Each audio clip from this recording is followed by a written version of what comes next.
नमस्ते दोस्तों, परमाणु की संरचना के इस वीडियो में आपका स्वागत है।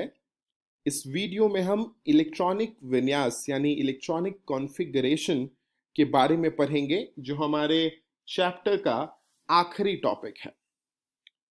दोस्तों, तो आइए देखते हैं इलेक्ट्रॉनिक कॉन्फ़िगरेशन कहा किसको जाता है।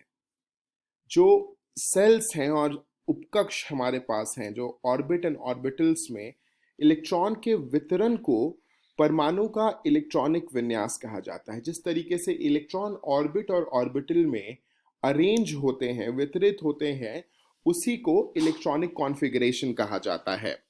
इलेक्ट्रॉनिक कॉन्फ़िगरेशन करने के लिए आफ्बाउ सिद्धांत का इस्तेमाल किया जाता है और आफ्बाउ सिद्धांत, आफ्बाउ प्रिंसिपल, ये कहता है कि सबसेल्स में, ऑर्बिटल्स में इलेक्ट्रॉनों का क्रमिक प्रवेश आफ्बाउ सिद्धांत कहलाता है। इसकी उत्पत्ति एक जर्मन मुहावरे आफ्बाउ प्रिंसिप से हुई, जिसका अर्थ होता है एक एक करके जोड़ने का सिद्धांत, बिल्डिंग अप प्रिंसिपल। आफ्बाउ सिद्धांत निम्नलिखित नियमों पर आधारित है। ये कहता है, जो सर्वप्रथम नियम है वो ये कहता है कि n+l का मान जिस भी ऑर्बिटल के लिए सबसे कम होगा, सबसे उसमें सबसे पहले इलेक्ट्रॉन जाएगा। सबसेल जिसमें n+l का मान न्यूनतम होगा, सबसे पहले इलेक्ट्रॉन उसमें जाएगा। n यहाँ प्रिंसिपल क्वांटम नंबर है, l अजीमुथल क्वांटम नंबर है। तो आइए पहले तो देख लेते हैं कि ये कैसे निकालेंगे हम लोग। 1s के लिए 1 होता है n का मान, और l का मान 0 होता है। तो दाएं साइड आप चार्ट देख रहे हैं, जिसमें ये अलग अलग कक्षक के लिए, अलग अलग सबसेल के लिए n+l का मान निकाला है, और कुछ ऐसा निकलता है। 1s आता है, फिर 2s आता है, 2p आता है, 3s आता है, 3p आता है। मगर 4s और 3d में देखिए, अमूमन ऐसा लगता है कि 3d पहले भरेगा फिर 4s भरेगा। ऐसा नहीं होता है, क्योंकि 4s के लिए अगर n+l का मान निकाला जाए तो 4 आएगा, और 3D के लिए n का मान 3 है, बट l का मान 2 है, तो 3 + 2 5 हो जाएगा। तो मतलब 4s पहले भरेगा, उसके बाद 3D भरेगा, फिर 4p भरेगा। ठीक है दोस्तों, तो इसीलिए इससे ये पता चलता है कि जो 3D है उसकी ऊर्जा 4p से कम होती है, और इस तरीके से हम लोग इस तरीके से इसको डिवाइड किए हैं कि 4s पहले भरेगा और 3D बाद में भरेगा। अब दूसरा पॉइंट देखते हैं। जब सबसेल के लिए n+l का मान एक ही होता है, तब इलेक्ट्रॉन उस सबसेल में प्रवेश करता है जिनके लिए n का मान कम होता है। अगर मान लीजिए दोनों के लिए बराबर आ गया, तो n का मान जिसके लिए कम होगा उनमें इलेक्ट्रॉन प्रवेश करेगा। जैसे एग्जांपल के लिए आप देखिए 3p और 4s। 3p के लिए 3 + 1 4 हो गया, और 4s के लिए 4 + 0 4 हो गया। तो यहाँ n का मान देखा जाएगा। n का मान 3p में 3 है और 4s में 4 है, तो इलेक्ट्रॉन 3p में पहले जाएगा, क्योंकि उसके लिए n का मान कम है। तो आगे बढ़ते हैं दोस्तों, और इस पूरे जो ग्राफ को एक बहुत आसान से हम लोग दर्शा सकते हैं। अब ऐसा करिए कि इस 1s लिख लीजिए, उसके नीचे वाले लाइन में 2s 2p लिख लीजिए, फिर उसके लाइन में 3s 3p 3d लिख लीजिए, 4s 4p 4d 4f लिख लीजिए। और अब अगर आप ऊपर से तीर चलाना शुरू करेंगे, वैसे 1s को काटता हुआ तीर अगर आप चलाते हैं, ये देखिए, अगर 1s से ऐसे तीर हम चलाते हैं यहाँ पे, तो फिर पहले 1s में इलेक्ट्रॉन भरेगा, फिर इसको वापस ले जाइए, फिर ऐसे इसको तीर को ले आइए तो 2s कटेगा, फिर इसको वापस ले जाइए 2p से लेके आइए, फिर 3s कटेगा, फिर इसको वापस ले जाइए, फिर 3p और 4s कटेगा, फिर वापस ले जाइए तो 3d कटेगा, और फिर 4p कटेगा, और फिर 5s। तो इस तरीके से इलेक्ट्रॉन भरना शुरू करेगा। ये याद रखने में बहुत आसान होता है, आप आराम से एरो के माध्यम से इसको दर्शा सकते हैं। तो दोस्तों, इस प्रक्रिया से आपको बहुत आसानी से ये सब कुछ पता चल जाएगा कि इलेक्ट्रॉन कौन से सबसेल में जाएगा, और आशा है इसके बाद हम लोग इलेक्ट्रॉनिक कॉन्फ़िगरेशन बहुत आसानी से लिख सकते हैं। तो सबसे पहले हाइड्रोजन के लिए देखते हैं। हाइड्रोजन का एटॉमिक नंबर कितना होता है? 1। मतलब इलेक्ट्रॉन कितने होंगे? 1। तो इसके लिए 1s ही काफी है। तो 1s का ऑर्बिटल बना देते हैं, और देखते हैं इसका इलेक्ट्रॉनिक कॉन्फ़िगरेशन कैसे लिखेंगे। ऐसे लिखेंगे। तो इसको लिखने के लिए 1s1 लिखते हैं हम लोग। हीलियम में 2 है, तो 1s पूरा भर जाएगा 2, तो 1s2 इसके लिए लिखेंगे। अब आते हैं हम लोग नियॉन के एटॉमिक नंबर पे, और इसको देखते हैं कि कैसे लिखेंगे। नियॉन में सबसे पहले 2 इलेक्ट्रॉन 1s में भर जाएगा इस तरीके से, फिर इसी तरीके से 2s में भर जाएगा, फिर इसी तरीके से अब क्या होगा कि 2 2 4 हमने खत्म कर दिया इलेक्ट्रॉन, 6 और इलेक्ट्रॉन बचा हुआ है। तो 2p देखिए, 2p में एक इलेक्ट्रॉन चला गया, 2px में, 2py में, 2pz में, तो 3 और खत्म हो गए, 3 और बचे हैं। फिर इस तरीके से हम लोग इसमें 3 और डाल देंगे, तो 2p भी पूरा भर गया। तो नियॉन का इलेक्ट्रॉनिक कॉन्फ़िगरेशन होगा 1s2, 2s2, 2p3। अब दोस्तों ये जो ऊपर तीर और नीचे तीर आप देख रहे हैं, इसका भी महत्व है। जो हमने स्पिन देखा था, स्पिन क्वांटम नंबर देखा था, वो यही दर्शाता है, एक ऊपर वाला एरो और नीचे वाला एरो। ऊपर वाला एरो सबसे पहले भरता है, फिर नीचे वाला एरो शुरू होता है। जैसे आपने इसमें देखा होगा कि पहले 2p को भरते समय हमने एक एक एरो ऊपर वाला भर दिया पॉजिटिव स्पिन से, फिर नेगेटिव स्पिन आया, तो इस तरीके से नीचे वाला एरो आता है। तो नियॉन का एटॉमिक इलेक्ट्रॉनिक कॉन्फ़िगरेशन हम कैसे लिखेंगे? 1s2, 2s2, 2p6, ठीक है। और अगर हम लोगों को एरो के माध्यम से दर्शाना हो तो इस तरीके से ऑर्बिटल्स बना करके दर्शा सकते हैं, ठीक है ना दोस्तों। आपको आशा है ये समझ आ गया होगा। अब आगे बढ़ते हैं और उदाहरण में हम सोडियम का इलेक्ट्रॉनिक कॉन्फ़िगरेशन लिखना शुरू करते हैं। इसका एटॉमिक नंबर 11 है, तो सबसे पहले 1s2 भर दिया हमने एरो के हिसाब से, देखिए। फिर उसके बाद 2s2 भरा और 2p भरा, p के बाद फिर 3s2 में जाएगा इलेक्ट्रॉन, तो अभी क्या होगा? 3s1, क्योंकि 1s2 में 2 2 4 2 4 और 6 10, एक बचा तो वो 3s में आ गया। तो इस तरीके से हम लोग इसका इलेक्ट्रॉनिक कॉन्फ़िगरेशन अगर लिखें तो लिखेंगे 1s2, 2s2, 2p6, 3s1, ठीक है। तो आइए दोस्तों, अब कैल्शियम का इलेक्ट्रॉनिक कॉन्फ़िगरेशन कैसे लिखा जाएगा ये देखते हैं। कैल्शियम का एटॉमिक नंबर कितना होता है? 20।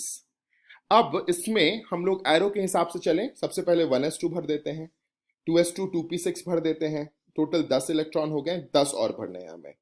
3s2 भर देते हैं, ठीक है, 3s2 भर दिया हमने। 3s2 के बाद फिर पीछे गए तो 3p भरना है हम लोगों को।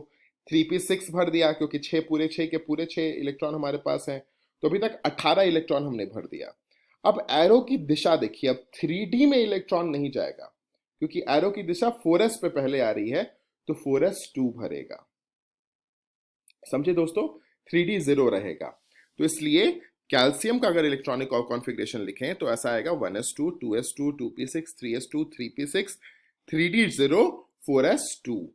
दोस्तों आपसे एक अनुरोध ये है मेरा कि आप ऐसा करें कि एटॉमिक नंबर लिखते जाएं सारे एलिमेंट्स का, और उसका इलेक्ट्रॉनिक कॉन्फ़िगरेशन लिखना शुरू करें। और ऐसा कम से कम एटॉमिक नंबर 1 से लेके 30 तक जरूर करें। ये एक होमवर्क की तरह अपने कॉपी में जरूर करें। अगर आप 1 से लेके 30 तक के इलेक्ट्रॉनिक कॉन्फ़िगरेशन लिख पा रहे हैं, उसके आगे के भी अगर आएंगे तो आप लिख पाएंगे, आपका प्रैक्टिस बन जाएगा। तो इसको प्लीज एक अर्जेंट होमवर्क की तरह आप जरूर 1 से लेकर के 30 तक के एटॉमिक नंबर के सारे एलिमेंट्स के इलेक्ट्रॉनिक कॉन्फ़िगरेशन अपने किताब कॉपी में जरूर लिखें। और उसमें कॉपी में लिखने के बाद उसको बार बार एक बार चेक करते रहें कि सही है या नहीं। कॉपी में लिखने के बाद एनसीईआरटी के किताब में वो दिया भी हुआ है, तो आप मैच भी कर सकते हैं कि आपका सही है या गलत है। अब दोस्तों इस तरीके के आफ्बाउ प्रिंसिपल में भी 2 एक्सेप्शंस हैं। अब वो एक्सेप्शन देखते हैं कि जो आफ्बाउ इलेक्ट्रॉनिक कॉन्फ़िगरेशन जो आफ्बाउ को फॉलो नहीं करते हैं, ठीक है, आफ्बाउ के सिद्धांत को फॉलो नहीं करते हैं। एक्सेप्शन में सबसे पहला उदाहरण क्रोमियम का आता है। क्रोमियम में 24 एटॉमिक नंबर होता है क्रोमियम का, तो इलेक्ट्रॉन कितने होंगे? 24, ठीक है। 24 इलेक्ट्रॉन्स को हम लोगों को सजाना है। अब आप अगर प्रैक्टिस कर रखे हैं इसका या उदाहरण पहले वाला देखें तो 1s2, 2s2, 2p6, 3s2, 3p6 लिखना तो बहुत आसान है। मतलब यहाँ तक तो हम लोगों को कोई दिक्कत ही नहीं आती है, हम लोग फटाफट लिख देते हैं। मतलब ये कितने इलेक्ट्रॉन हो गए? 18 इलेक्ट्रॉन हमने भर दिया। अब जो सबसे बाहरी ऑर्बिट है और 3d है उसको देख लेते हैं। 4s और 3d को देखते हैं। इसमें अब कितने इलेक्ट्रॉन को भरना है? 6 इलेक्ट्रॉन को भरना है। अब आफ्बाउ सिद्धांत क्या कहता है कि 4s में 2 इलेक्ट्रॉन भर देते हैं, है ना, और उसके बाद फिर 3d को भरना शुरू करते हैं। तो 2 और हो गया तो 20, और 4 3d में आ जाएगा। इस तरीके से 4, तो एक स्पिन वाले ही 4 इलेक्ट्रॉन को हमने 3d में डाल दिया। अब कायदे से तो आफ्बाउ प्रिंसिपल से इसका इलेक्ट्रॉनिक कॉन्फ़िगरेशन यही होना चाहिए था, मगर होता क्या है कि जब भी अगर इस तरीके के कॉन्फ़िगरेशन आते हैं तो ये एक पूरा थ्योरी बनाया गया कि हाफ फिल्ड 3D, आधा भरा हुआ 3D ज्यादा स्टेबल होता है 4s2 3D4 से, और हमेशा ज्यादा स्टेबल कंडीशन में जाने का प्रयास एटम करता है। तो इस हिसाब से क्या होता है कि 3D को भरने के लिए, 3D को आधा या पूरा भरने के लिए, ये जो 4s में एक इलेक्ट्रॉन है ये उठ करके 3D के 5वें ऑर्बिटल में चला जाता है और इस तरीके से ये यहां पहुंच जाता है। और अब जो क्रोमियम का जो हमारा इलेक्ट्रॉनिक कॉन्फ़िगरेशन होगा ये होगा 1s2 2s2 2p6 3s2 3p6 4s1 3d5, क्योंकि अब 3D जो पहले 4 ही इलेक्ट्रॉन था इसमें 5 हो गया है, और 5 जो हाफ फिल्ड और फुल फिल्ड वाला जो आधा भरा हुआ और पूरा भरा हुआ d ऑर्बिटल है वो पहले वाले के कंपैरिजन में ज्यादा स्टेबल होता है और इसीलिए ये होता है। दोस्तों ये याद रखना बेहद जरूरी है। अगर आप इंजीनियरिंग की परीक्षा देंगे या फिर इंजीनियरिंग की प्रवेश परीक्षा देंगे या मेडिकल की प्रवेश परीक्षा देंगे, उसमें भी इस प्रकार के प्रश्न बहुत आते हैं। तो आपको एग्जाम के दृष्टिकोण से भी ये बेहद इंपॉर्टेंट है। 11th के एग्जाम के दृष्टिकोण से तो है ही है, उन सारे एंट्रेंस एग्जाम के लिए भी बहुत इंपॉर्टेंट है। ठीक है दोस्तों, आगे बढ़ते हैं और दूसरा एग्जाम्पल देखते हैं कॉपर का। कॉपर का अगर इलेक्ट्रॉनिक विन्यास देखें हम तो उसका 29 होता है, और इसमें भी हम आराम से 1s2 2s2 2p6 3s2 3p6 भर देंगे, मतलब 18 इलेक्ट्रॉन हमने भर दिया। 18 इलेक्ट्रॉन भरने के बाद फिर से 4s और 3d को देखते हैं। अब आफ्बाउ प्रिंसिपल के हिसाब से क्या होना चाहिए, 4s में 2 डाल देते हैं तो 20 हो गया, और बचा हुआ 9 इलेक्ट्रॉन 3D में चला जाएगा, मतलब 5 इसमें चले गए और 1 स्पिन के और फिर 4 इसमें आ गए। ठीक है दोस्तों, तो मतलब हमारा आफ्बाउ प्रिंसिपल से तो ये होना चाहिए।